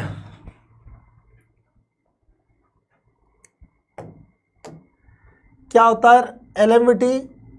इफ एफ एक्स इज, इसमें दो ही कंडीशन है, continuous in close interval A B and differentiable in open interval A B. Then ये दोनों कंडीशन अगर सेटिस्फाई होती है, then there exist at least one C belongs to open interval AB for which f dash C is equal to FB minus FA upon B minus A। क्या? FB minus FA upon B minus A। ये कैसे कहना क्या चाहते हैं? ये ऐसे कह रहे हैं, इस बार कौन सी कंडीशन नहीं है? How it is different from Rolle's theorem. इसमें F A equal to F B वाली कंडीशन नहीं है। ठीक है, कैसे? ये ए और बी पर कुछ भी अलग अलग वैल्यू हो सकती है। तो ये पॉइंट को, इस पर जो वैल्यू आएगी, इस पॉइंट के कोऑर्डिनेट हो जाएंगे ए कॉमा एफ ए। बी पर जो वैल्यू आएगी उस पॉइंट के कोऑर्डिनेट हो गए, कुछ बी बोल दिया, बी कॉमा एफ बी। तो ये जो F B minus F A upon B minus A लिखा है, ये क्या है? ये इस लाइन की स्लोप है।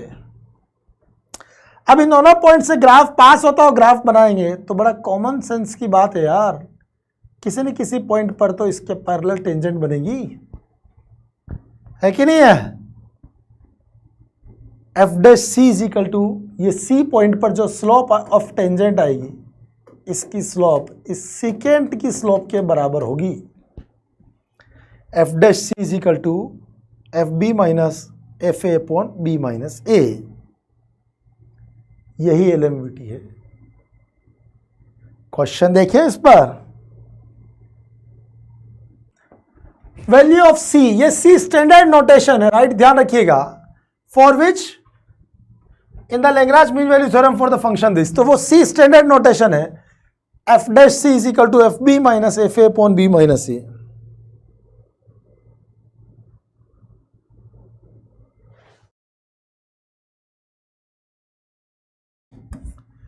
F B minus F A upon B minus A. F dash C आएगा 3c square minus 8c plus 8। F0 11 है, नीचे तो बना गया F1 1 माइनस 4 प्लस 8, ये आ जाएगा आपका 8 से 8 खत्म। 3c square minus 8c plus c equal to 0, sorry plus 3 equal to 0, ये आएगा। बस c की वैल्यूज निकाल लें। 8 plus minus under root 64 minus 36 upon 2 into 3, correct? कितना हुआ? 8 plus minus under root 28 upon 6, 8 2 cancel हो जाएगा। 4 plus minus root 7 by 3, 4 plus root 7 by 3 तो 1 से बड़ा हो जाएगा, तो फिर कौन सा आंसर आया? 4 माइनस रूट 7 बाई 3,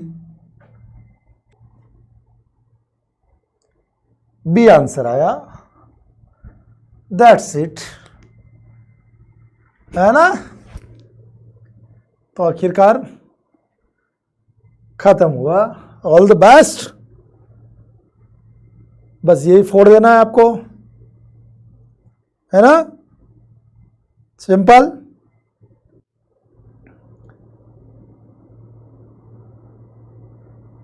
ध्यान रखिए आप लोग।